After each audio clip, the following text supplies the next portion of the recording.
Kathy Peterson. I live at 1138 North Denver in Hastings, Nebraska. I am a single mother. I have 3 children. One of them is severely handicapped, and that is Laura. Laura was at birth born deaf, had motor problems. She's unable to feed herself, so we have to tube feed her. She's unable to speak, so we use communication devices. And so we've been involved with a lot of the medical profession due to Laura. I happen to work at an educational service unit here in Nebraska, and we have Blue Cross Blue Shield. Our service unit does not pay for all of it, so they pay for a portion and we pay for a portion.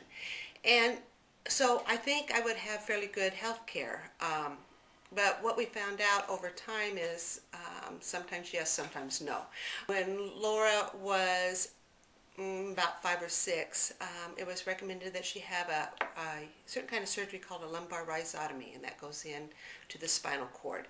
And actually the state of Nebraska, if you were under Medicaid or had a Medicaid waiver, the state would pay for it, and other insurance companies paid for it, and Blue Cross of Kansas paid for it, and Blue Cross of Iowa paid for it, but Blue Cross of Nebraska happened to think it was experimental, so Laura wasn't going to be able to get this. The reason this surgery was so important because it was the one that enables her to walk. Otherwise she would have been in a wheelchair for the rest of her life.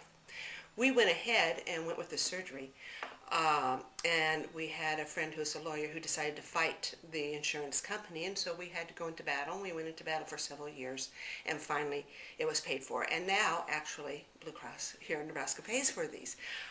It seemed like a silly thing that we would have had to have done. We were worried about a little girl who could have been stuck in a wheelchair for the rest of her life, and a family and her siblings, and for us to have to be battling the insurance company was silly. I guess my question would be, and as an American, I am entitled to fire protection. And as an American, I'm entitled to police protection when I pay my city taxes. I have fire and police protection. I guess I don't understand when I pay federal taxes why I don't have health protection. It seems it ought to be a right, and I would rather have the monies that I pay, and rather have the monies that my employer pays to a private company possibly go into a better service so that all people could have equitable services.